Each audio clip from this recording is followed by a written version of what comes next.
Season 1 of Off the Dribble, the Byron Scott Podcast, is brought to you by Nep Vodka. Well, hello there.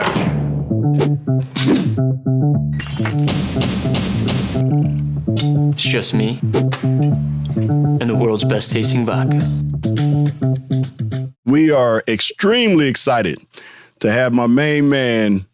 I'm not going to say his name yet because I'm going to throw out some stats. And if you don't tell me that this doesn't prove that he's the greatest of all time, something wrong with y'all. 71 straight wins in high school. I think he might have lost one game, maybe two in high school. I'm not sure. I think it's one or two. Then he went on to college to win 47 straight before he lost the game, and he only lost that game because he had an eye injury, and that's what I'm saying. Came back, won the championship in the NCAA 3 straight years, guys, 3 straight years, and was named tournament MVP all 3 years. Goes on to the NBA where he won 6 titles, 6 MVPs, leading scorer in the history of the NBA. If you don't know who I'm talking about now, you don't know a damn thing about basketball. This is Kareem Abdul Jabbar, my main man. Captain, how you doing?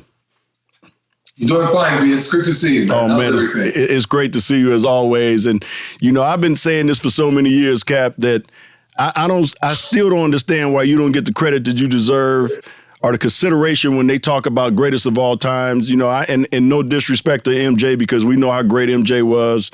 No disrespect to LeBron James. But your name is not thrown in there enough. And every time I've talked about you or greatest of all time when they talk about NBA players, you know, it's not a hesitation for me. I mean, and to me, it goes back to all your body of work. We talk about high school, college, and the professional, you know, your professional career. I don't think there's a question in my mind, but, you know, in your mind, does that, and I know it doesn't, but does it affect you a little bit when people don't bring your name up in that conversation? Well, Byron, you know, it affects me in that it makes me see that people don't have a very good perspective. You know, yeah. I saw Will Chamberlain play. Yeah. You know, nobody that's talking all that GOAT stuff now, he probably even saw him play. Right. Bill Russell play. Okay, Bill Russell's team's won 8 NBA championships in a row. Yeah. And when you tell them that, they're like, what? No, they have no idea what has been done here. They have no idea how great Oscar Robertson was. Right. Or Jerry West, you know. Because it was long ago, far away, and they don't see him play on TV. Yeah. So, you know, that affects their perspective on who's great and who's the greatest. Yeah. And, a lot of it has to do with just how excited they get you when you're watching them on TV. Right. Start doing all this stuff. It was amazing. Yeah. Well, Cap, what do you think about today's game? I mean, when we look at NBA games today, you know, when we grew up, when we played the game, it was inside out. You know, that's how you started to attack teams. Today's game seemed to be outside in, you know, with the 3-point being such a weapon nowadays. What's your thought on the state of the NBA right now? Well, you mentioned the 3-point shot. I think the 3-point shot really has forced everybody to be versatile in the game. So prior to the 3-point shot, as a center, I never left the paint. Right. If I got a rebound on the defensive end, I'd say, the coach would say, give it to the guard, go down to the offensive end and get in position for whatever play we're going to. Now, people have learned how to play the game differently. The young man from Milwaukee, Antetokounmpo. Yeah. Oh, yeah. Giannis is great. So he gets it off the defensive board, and he's almost 7 feet, and he turns into a guard and, you know, attacks the offensive end of the court. If I had tried to do that, I would have been sitting on the bench. I would have been over there with John Black instead. Well, you wouldn't have been there long, that's for sure. I guarantee you that. Hey, Cap, we're going to get off basketball for a quick second because that, you know, I always remember back in the day, you know, my rookie year when, you know, I got the pleasure, ladies and gentlemen, and the privilege of sitting by this man for 6 years where I only thought I was going to get 2 years. Because when I came in the league, Cap, I think my second year you were going to retire and then you decided to play 4 more years. So I got the privilege of sitting with him for 6 years. So One of the questions I have to him, because this is something that he did to me, in my rookie year after about a week of me playing and going to practice, Cap wasn't saying a word to me, which I understood. I was kind of shy, and I didn't want to approach him because he was such an icon to me, and I had grown up watching you. But your first word to me was, "Get me some water, Rook." And then I went and got the water. I brought it back. You said, "No, I meant Gatorade. Go get the damn Gatorade for me." So I don't know if you remember that, but it was a great moment for me. Well, it was a great moment for me because, it was fun knowing you, and it was fun getting to share things with you guys. Yeah. It was a generational thing for me. I was so much older than you guys, and some of you hadn't been fully educated in Black history. Right. And that was a great thing for us to come together on and talk about. Yeah, we had a number of conversations about that in our 6 years of sitting next to each other. Another one of the great moments for me, Cap, is when my ex-wife was giving birth to my daughter, London. And, Cap came in the delivery room and we sat down and ate pizza and talked about my daughter being brought into the world. You remember that situation? Absolutely. I remember your wife wanted me to get out of the room. Yeah. Because she said, "I'm having this baby right now. Y'all need to leave." And we was like, "No, you're doing good. We were good." We haven't finished our pizzas. Yeah. But that was a privilege for me. And plus, we got a day and a half off of practice. That's right. We got some time off, which was good for me as well. All right, Kevin, check it out. I want to get back to something that we both remember, I know extremely well. 1984, we were playing the Boston Celtics in the Garden. And I'm pretty sure we were up 2-1. It was game 4, and Gerald Henderson steals the ball, goes in for a layup. You remember that play, Cap? I can't forget it. I won't be able to forget it till I die. It's that a world championship, one that we deserve. Yeah. Yeah. And, can't blame anybody. Everybody makes mistakes. But that's what gave us the incentive to be as tough as we were in 85. Yeah. And going back to 85, just real quick, we were ready, I think, is about as ready as we can be. And we went in the Garden, and we might have played the worst game we've ever played in our lives, and we got destroyed. And to this day, it's called the Memorial Day Massacre. What do you remember about that game? Because I know there's a lot that I remember, Cap. I just remember the guy the Celtics had on the bench. I forget his name. Scott Wedman. Scott Wedman. Yep, I knew exactly who you was talking about. Yeah, and made 7 3-point shots. Yeah. Everybody thought, geez, that was a lot of 3-point shots. Now they shoot 15 in a quarter. It's not even it's not even a question that some people have to take it. Different game, like you said, Cap. Yeah, it's really changed the game, and it's made it necessary for if I were playing, I'd have to work on the 3-point shot and be able to hit it just to stretch the court and get my teammates open because I had to be guarded up on the 3-point line. Yeah. The Lakers have a all-star 3-center in young Mr. Davis because he can do it all. He can play in front of the hoop and rebound and block shots, and he can go out there, at the 3-point line and drop those. That's everything, and that's what we all have to be able to do. Well, Cap, I know a lot of people don't know this, but I saw you shoot threes and back in the day in practice and knock them down, and you didn't have to do that during the regular season. But I remember the game in Phoenix where you caught it in the corner with the clock shot running down, and you squared up and shot a 3 and knocked it down. So it wasn't nothing that you didn't accomplish on the basketball court. But I don't know if you remember that highlight. No, I remember it because I'm 1 for 13. I didn't want to bring up the other 12 or whatever it was, Cap. I just wanted to bring up that one. Just making that one made it better, Absolutely. Absolutely. So, Cap, I'm going to go back to that Memorial Day Massacre because after that game, we had like 4 days off and we were staying in the hotel. That was Sunday afternoon. We played again on Thursday night. Right. And we had practice, and I know you remember this just like we had practice like it was training camp again. Rouse was just killing us in practice, but nobody can complain because we were so pissed off at the way we played. And we were looking so forward to game number 2. And I don't think anybody looked more forward to it than you because you were hearing all the stuff in the papers being said and written. Red Auerbach talking about we can beat the Lakers because we don't have to double team Kareem Abdul Jabbar. And you made a statement that they might have thrown dirt on your face a little too soon because it really seemed to get you going. And I mean, from game 2 on, you were unbelievable, and still to this day, the oldest player ever to win MVP in the finals at age 37.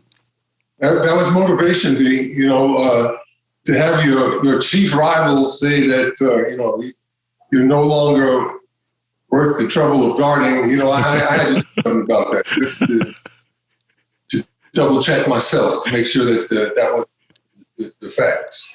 Well, you double-checked yourself really well, Cap, because you came out after that and went to work, boy.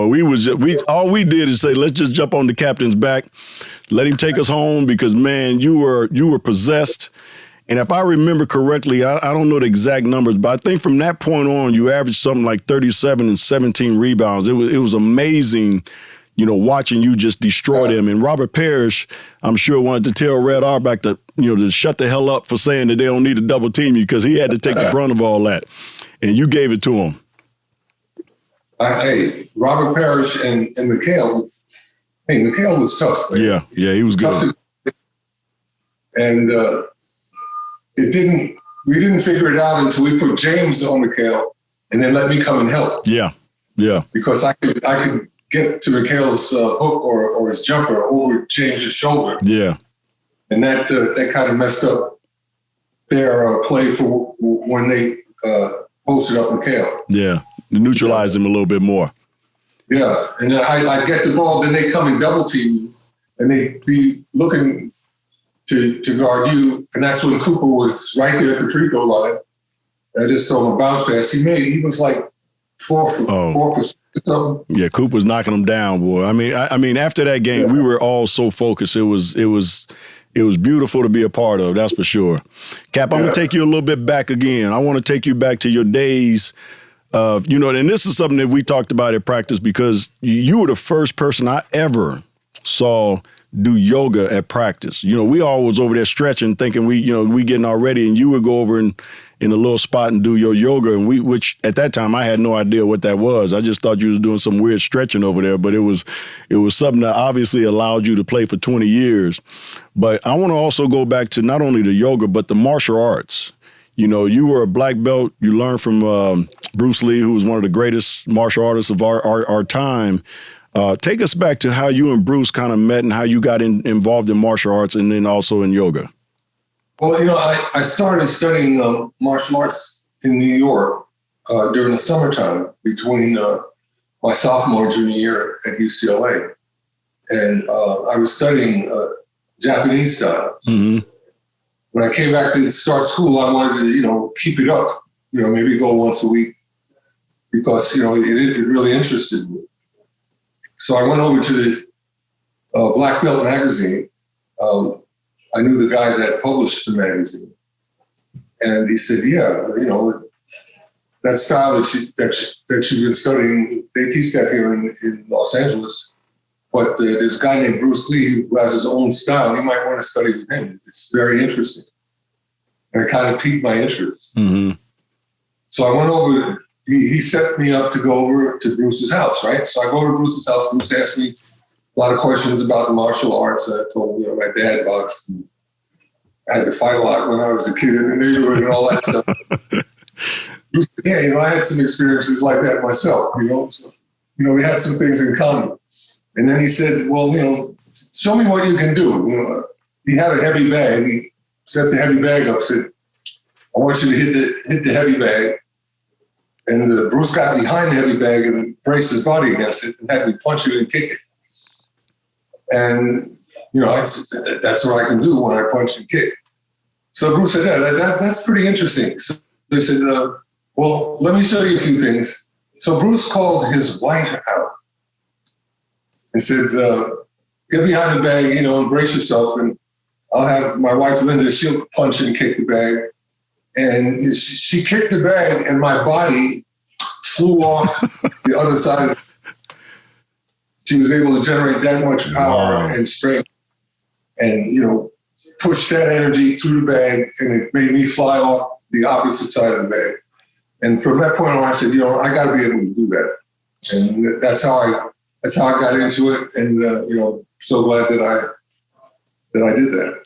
Yeah, I remember one day at practice, you threw a punch at me, not a punch where you were trying to hit me, but you said, yeah, B, I would have broke your nose in this many places. And I said, Cap, I would have to shoot you because I can't fight you.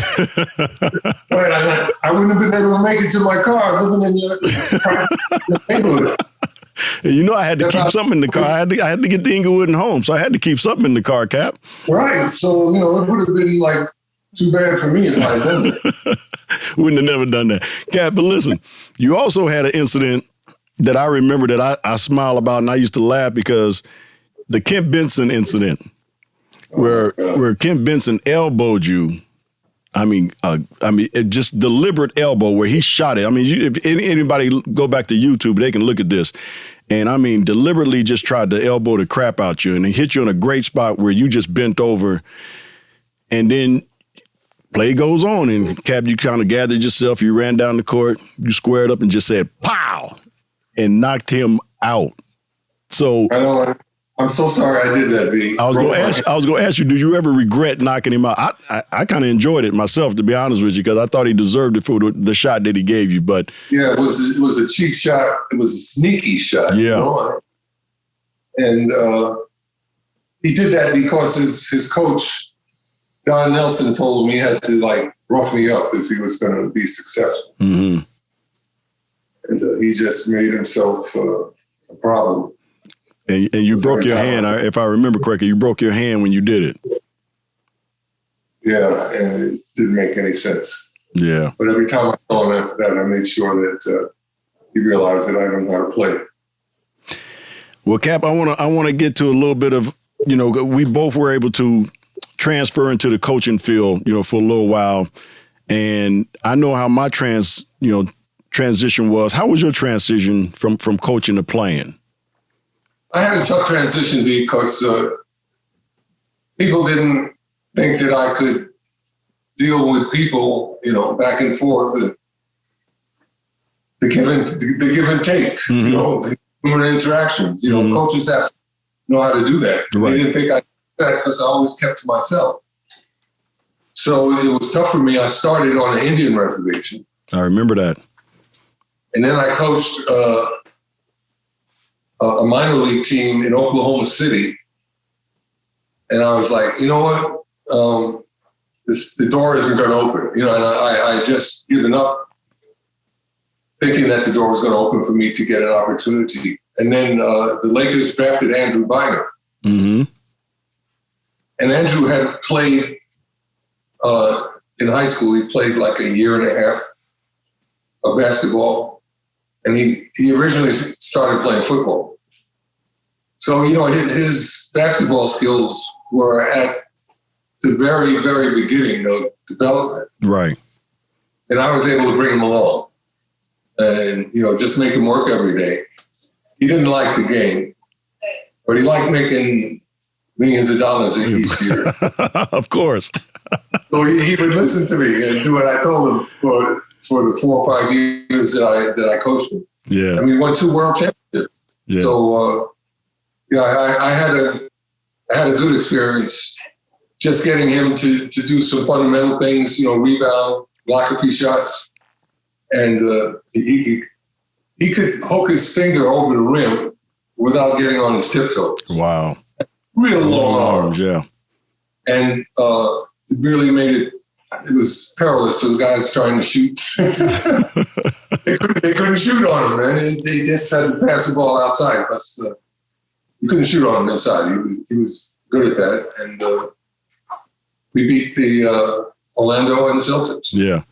Cap, I thought you did an unbelievable job with that young man because I had heard, rumors as far as he didn't like the game as well. So I knew that must have been tough. What he liked me? What? He liked the engine out of cars and play with the carburetor and all of that stuff. Oh, really? He was into motors. Yeah. Much more than basketball, huh? Oh, yeah. I mean, he had one over at his house in the garage with the hood up, tinkering all the time. Wow. He really loved that. Wow. You know what? And this is another question I've been wanting to ask you for years, Cappy, because I'm still baffled by the fact that you had the greatest shot that was almost virtually unstoppable for so many years, the skyhook, and nobody has picked up on that, since you retired. Why do you think that is? I don't know. It's not a hard shot to learn. You can do the George Mikan drill. Mm-hmm. And that'll give you all the fundamentals, give you the footwork, how to use either hand and how to use the backboard. I mean, it teaches you everything about using that shot in the pivot. It's a great drill. Wow. But there's not too many guys that are using it, and they don't try to get the shots off in the game. So, it's kind of going like high button shoes, It's just out of style and out of the game. But I forget that basketball movie with Gene Hackman. Oh, Hoosiers? Hoosiers, yeah. And when I saw him in the gym, that's when I learned how to play the game, right? The early to late 50s. That's when I learned how to play the game, and it was so familiar to me. Yeah, that movie was black and white, too. I remember watching it. I was like, okay, this is really going back in the day of when basketball really just begun to get some notoriety. And like you said, they were playing, 4, 5, 6 passes, one dribble. Nobody was really understanding how to get to the basket and things of that nature. Oscar Robertson. He changed people's minds about how to play the game. Yeah. And people don't appreciate that. Yeah. You know what, Cap? I'm glad you brought up Oscar because one of the questions I had you got a chance to play with probably two greatest point guards ever in Oscar Robertson and Magic Johnson. Give me a little bit of, the differences and the similarities between the two. Well, Oscar played out on he played out on the wing, but up high out on the wing. Mm-hmm. That was he operated from. And Irvin got the ball in the middle of the court and attacked the hoop and knew where everybody was. Yeah. He had that ability. What he could see told him about some of the things that he couldn't see. Mm-hmm. So James Worthy's man was there, and James wasn't around. He knew that James was open somewhere. And he was just great at finding, knowing where that guy was and getting the ball. Today's episode of Off the Dribble, the Byron Scott Podcast, is brought to you by Ethel's Baking Company. Ethel's premier baking company provides superior desserts and bars with old-fashioned goodness. Look for Ethel's in the bakery section of Whole Foods and other fine stores near you. Ethel's, delicious and gluten-free. Whereas, Oscar would run the pick and roll, and him and Wayne Embry, that was their play. Mm-hmm. And until he got with the Bucks, that's really the main play that they would run, and then they would run off of that. Yeah. Cap, you were blessed to play 20 years in the NBA. Kobe was able to do it. I think Stockton, he was able to do it. It looks like LBJ, if he wants to, might have a chance of playing 20 years. What was the secret? Because back then, in our time, we didn't have all this technology and everything that these guys have to give them advantage to play even longer. What was your secret, to getting able to play for 20 years in the NBA? I knew I had to stay in shape. That was the thing, I was playing like my fourth year, and it was my third or fourth year, and it was Wilkes, 12th or 13th year, and it was like he was on a railroad track, just going up and down the middle of the court. Mm-hmm. I mean, that's it. He went up and down the middle of the court in the paint. And, I played a much more mobile game mm-hmm. that enabled me to do different things. Cap, I think, this question, I think I know the answer to it, but I'm going to ask it anyway. Our Showtime teams, our 85, 87, 88, that era of basketball where we were just, killing everybody, 3 out of 4 championships, in that 4-year span, first team to go back-to-back in 20-plus years. How would we stack up in your mind against some of these teams that are so-called great teams today? We would have been competitive. If you look at our stats, our field goal efficiency, rebounding, our defensive efficiency, it's one of the best teams that ever played. You got to compare the stats really to get a good feeling on that, because it changes every year. Yeah. Do you think the era makes a difference? Because if we play them in the 80s where we can, bump them and hit the shit out of them, and grab and hold, and not this, I don't want to say soft, but I'm going to say soft, not this soft era where you can barely touch each other, and if you run across the paint, you don't get hit. You think that makes a difference? Let me put it like this. If Al Adams and Casey Jones had guard Steph Curry, he would only get free throws. Because they wouldn't let him do anything with his right hand. Right. And left, and be leaning on him all the time. Just beat him up. You can't shoot from but so far if that's how you're being played. So I think that aspect of the game, which they changed, really makes it possible for people like Steph Curry to shoot all those 3-pointers and not get fouled. So it's probably better for the game. The fans like it. But I still don't think it's the basketball that we learned. Yeah. And I know and I know the NBA changed a lot of the rules because they wanted higher scoring. But I remember in the 80s, Cap, we were averaging 105, 110 points a game. And there were probably another 10 teams averaging that as well. And we had 5 guys on the court that basically can play, the game of basketball. We didn't have specialties, Ben Wallace, as much as I admire Ben Wallace and as great as he was as a defensive player and a rebounder, he was limited on the offensive end. He wasn't a guy that you had to guard. Dennis Rodman, you didn't have to guard Dennis Rodman. On our team and in the 80s, you had 5 guys on the court. All those guys could dribble, shoot, rebound, run. I mean, it was a different style of basketball, and I know they changed a lot of the rules to get the scoring up. So when I look at, our era compared to this era, I always think that we like you said, we would have been very competitive as a basketball team. I still think we're one of the greatest teams that ever played the game, that was ever assembled. I'll take us against that Bull team, with MJ and Rodman and Scotty. But, absolutely. I just think we understood how to play the game a lot better than these guys do today. I think if you look at the college programs that we all attended, they were pretty awesome. Mm-hmm. And college programs don't have that kind of status anymore. Mm-hmm. All the good players leave within a year or two now. It's hard to keep a team together, for those 4 years.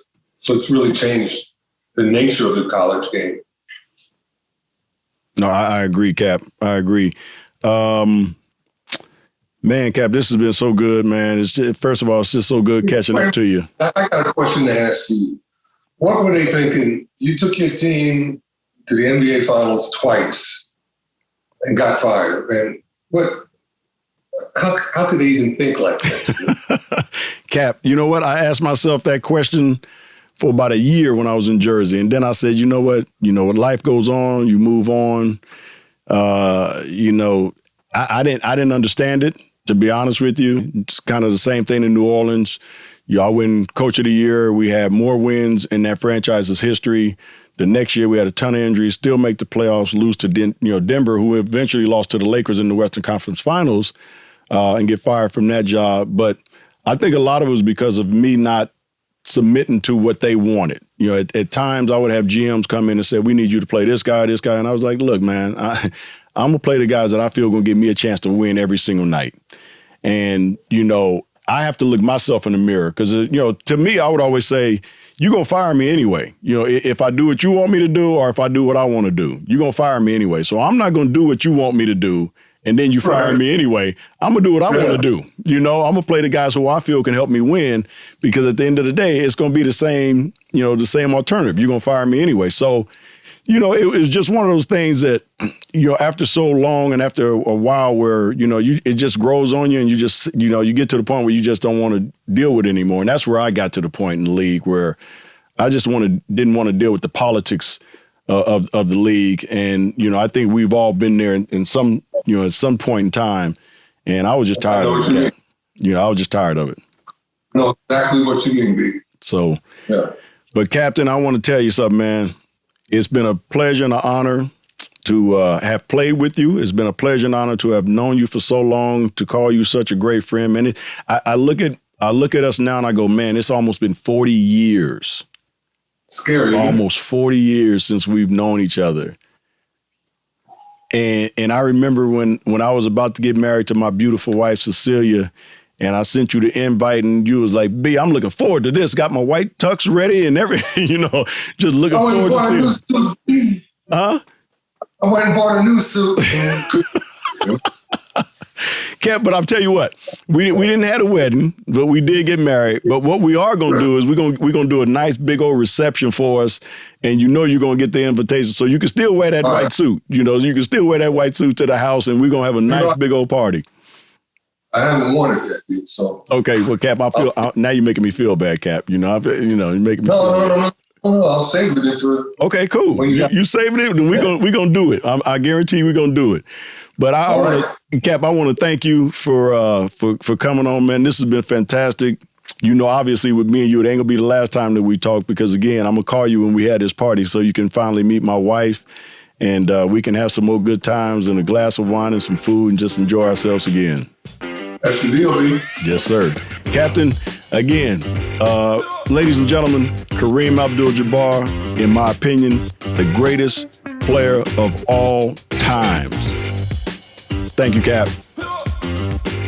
You gotta be, and just so that your audience knows, you are one of my best teammates and one of the most helpful guys in helping us win some championships. So thank you for that. Thank you, Cap. I appreciate that.